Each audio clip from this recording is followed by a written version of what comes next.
சேலத்தில் இழப்பீடு வழங்க வலியுறுத்தி மாவட்ட ஆட்சியரிடம் மனு கொடுக்க சென்ற தேமுதிக சட்டமன்ற உறுப்பினர் மற்றும் விவசாயிகள் கைது செய்யப்பட்டனர். சேலம் மாவட்டம் கொளத்தூர் மற்றும் அதன் சுற்றுவட்டார பகுதிகளில் பயிரிடப்பட்டிருந்த 90,000 வாழை மரங்கள் கடந்த மாதம் வீசிய காற்றினால் சேதமடைந்தது.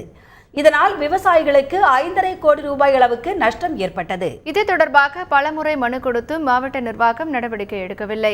இந்த நிலையில் தேமுதிகவை சேர்ந்த மேட்டூர் சட்டமன்ற உறுப்பினர் SR பார்த்திபன் தலைமையில் 100க்கும் மேற்பட்ட விவசாயிகள் மாவட்ட ஆட்சியரிடம் மனு கொடுக்க சென்றுள்ளனர். அதற்கு அனுமதி மறுக்கப்பட்டதை அடுத்து போலீசாருக்கும் விவசாயிகளுக்கும் இடையே வாக்குவாதம் ஏற்பட்டது.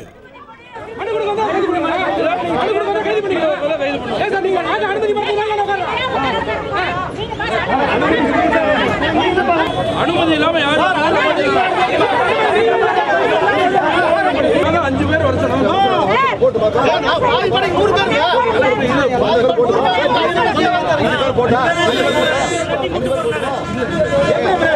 மட்டும் அனுமதிக்கப்பட்டுள்ளனர். மாவட்ட ஆட்சியர் அலுவலகத்திற்குள் சென்ற பார்த்திபன் உள்ளிட்டோர் விவசாயிகளை உள்ளே அனுமதிக்க கோரி போராட்டத்தில் ஈடுபட்டுள்ளனர். இந்த நிலையில் வெளியே இருந்த விவசாயிகள் மற்றும் தேமுதிகவினரும் ஆர்ப்பாட்டத்தில் ஈடுபட்டுள்ளனர்.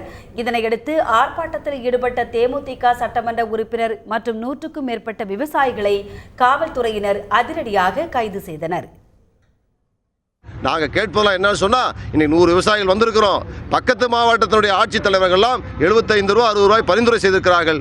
நீங்கள் ஒரு வாழைக்கு 3 ரூபா 2 பைசா பரிந்துரை செய்து நியாயமா என்ற கேள்வியும் கேட்டு எங்கள் கூடுதலான நிதி நீங்கள் பெற்றுத்தாருங்கள் மனு கொடுக்க வந்தோம்னா காவல்துறையை வைத்து நான் சந்திக்க முடியாது, அவர் அப்படியே போய் என்று சொல்கிறார். இவர் கலெக்டரா? ஜனநாயக விரோத செயலில் ஈடுபடும் இந்த கலெக்டரை வன்மையாக கண்டிக்கிறேன்.